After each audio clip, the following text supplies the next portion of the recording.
Hey, welcome back to the Disney Plus Everyday Challenge, and today we have Honey, I Shrunk the Kids, the 1989 classic. It runs an hour and 33 minutes. It's one of the biggest films of that year, I think. It captured the imagination of a lot of people because it took us sort of to a place that we haven't seen before.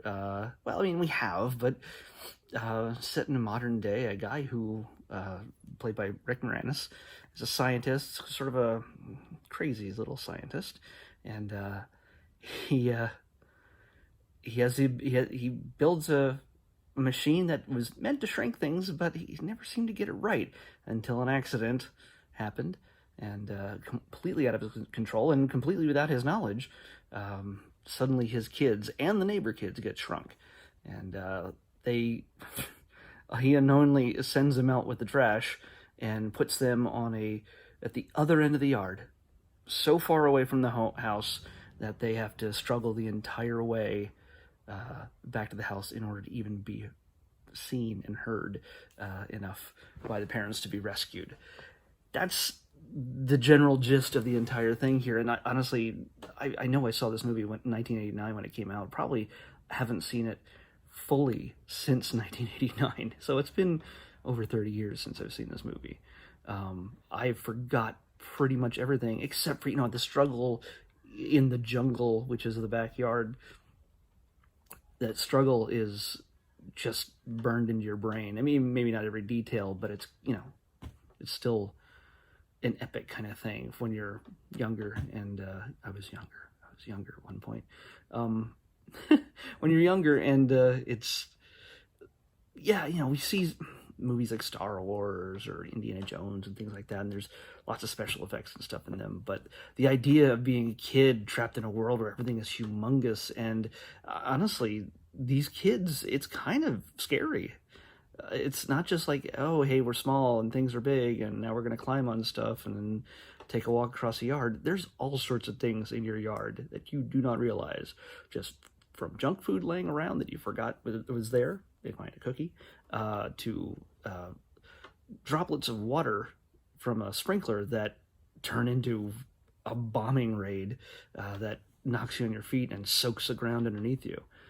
You also have, obviously bugs. I don't know where they live. Maybe they live in Arizona or somewhere close to the desert, because at some point, not only is there an ant that they run across, but they run across a scorpion. Scorpions aren't all over, but I think they came from Arizona, or at least Southern California, somewhere around there. I think that's where it's supposed to take place.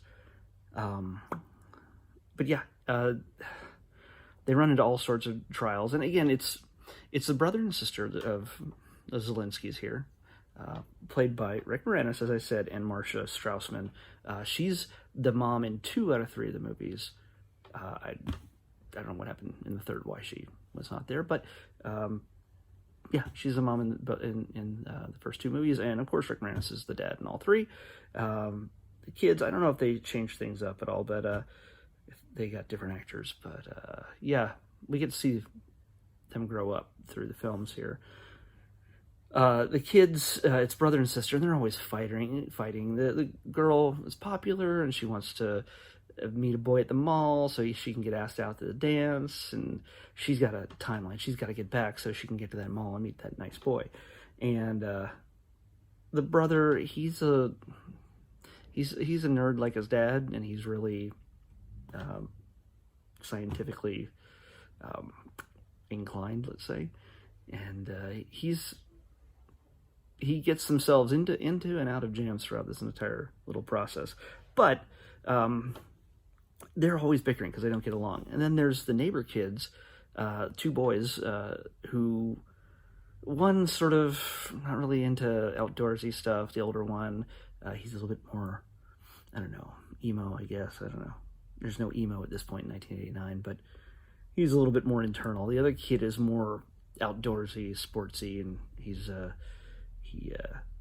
enjoys the outdoors and almost enjoys this adventure. It's like a safari. And yeah, because when you look at this, it's like them trekking through the jungle, an untamed jungle. And in this case, when he realizes that this is really bummer. They're like, hey, this is like a safari. Come on, get into it. And it turns his whole attitude around. The two boys are the sons of the neighbors who are a bit more blue collar. The dad is played by Matt Frewer. So Max Headroom, he's just coming off a run on Max Headroom at this point. He might still be doing Max Headroom, but he plays a very different character. And I love Matt Frewer, and just about everything I've seen him in. He's another thing, just like I said yesterday, he shows up in all sorts of places, just like, I said it yesterday, I can't remember. It's Stephen Root. And Matt Frewer is also in the Perry Mason series that's on HBO right now. He plays a judge. So yeah, he's all over. And but in this, he's hilarious. He is. I mean, it's not surprising, but he's one of my favorite things about this movie, because just his expressions, he was Jim Carrey before Jim Carrey was anything. Just the way he expresses himself and his facial, his face, and he's hilarious. But his wife is played by, why can't I say her name? Christine Sutherland. I met Christine Sutherland in an airport one time at LAX, and she's Buffy's mom from Buffy the Vampire Slayer, and that was a neat surprise for me, because she's like the ultimate TV mom to me. She's awesome, and to see her in this, I completely forgot she was in this. Of course, at the time, I didn't know who she was. Buffy came 8 years later, so yeah, it was great to see her in this as well. She doesn't have as much of a role, but she's there, and that's why I love Christine Sutherland. Anything, show up, I'll watch it. Show up, Christine, I'll watch it. So yeah, the neighbors, they have their own kind of thing going on. The brothers don't get along as well, and there's all sorts of conflict. But what this does, obviously, the point of this is to bring the kids together to fight together to survive, and a little romance blossoms between the older sister and the older brother. And there's where everybody's bickering at first and fighting, they now have bonded through this adventure. I'm not really spoiling anything. The movie's 31 years old, but it's still, the idea is that's kind of the point of the thing. Rick Moranis, also, again, he's hilarious. I hear there's a rumor that they might be making another one, and honestly, this movie itself, this series itself, pretty much made him wealthy enough to never have to act ever again. So if he's dipping back in that well, which again is just a rumor, it's to make another zillion dollars. So, or maybe it's just to have fun. Maybe he's bored, wants to get out of the house after a pandemic. I have no idea. But yeah, don't take my word for it. It's totally rumor. But overall, this is really fun. It's entirely rewatchable over and over again to see all the little things. One of the things I found in the credits, and one of the scenes I love, even though, yeah, the special effects are not top of the line compared to today, there's plenty of green screen or blue screen at that time. But there's also tons of practical effects. Like when the kids are sloshing around in the high grass and the mud, it's real high grass and mud, and it's not real, but I mean, it's physical things they can touch. You see them interacting with. It's not just here, it's a round thing that is actually wrapped in green that is then turned into a very elaborate looking rock.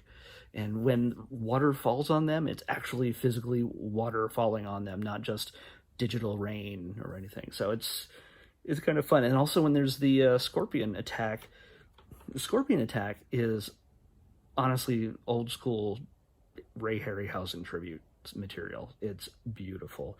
And it's actually, that sequence was actually done by none other than Phil Tippett. And Star Wars fans will know that name very well, because he's the man behind all the stop motion stuff that you see in the original Star Wars trilogy, like the AT-ATs moving and just creatures and things like that. It's the Tauntaun, the very first thing you see at the beginning of Empire Strikes Back, when Luke's on the Tauntaun. It's That's all Phil Tippett. So you get to see a little bit of Phil Tippett channeling Ray Harryhausen, who is like the master of stop motion animation characters, Jason and the Argonauts and everything else like that. Yeah, this movie has lots going on, and I kind of really like it. It's weird that I haven't watched this thing in over 30 years, but this is the kind of thing, if you haven't watched this yet, we've already looked at the other two films as sequels. If you get a chance, this one's the best of the three, I still believe, just maybe because it's, nostalgia. But yeah, take a chance, watch this with a family. You'll have a lot of good fun with it if you haven't already seen it. Or grab your parents if you're a kid somehow watching this. If you're a kid, grab your parents and take them down memory lane and go, hey, let's watch this old movie that you probably watched when you were a teenager. So, or a kid or whatever. Yeah, really freak them out. Anyway, Honey, I Shrunk the Kids. Awesome. Good stuff. Worth your time to watch on Disney+. Let's pick tomorrow's episode. 6:28. We're still in the thes. 6:28. Come on. Oh, we already saw it. It is 6:28 is The Little Whirlwind. We had that one. Day 75. Let's pick another one. 5:52, also in the thes. It's at the very beginning of the thes. 5:52.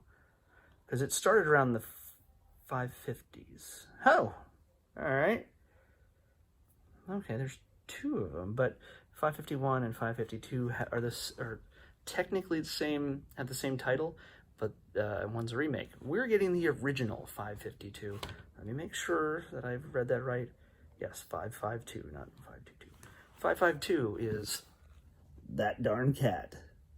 Yep, That Darn Cat, and I have a feeling we're going to see some familiar faces in this one from those classic 1960s era, 1960s, 70s era films.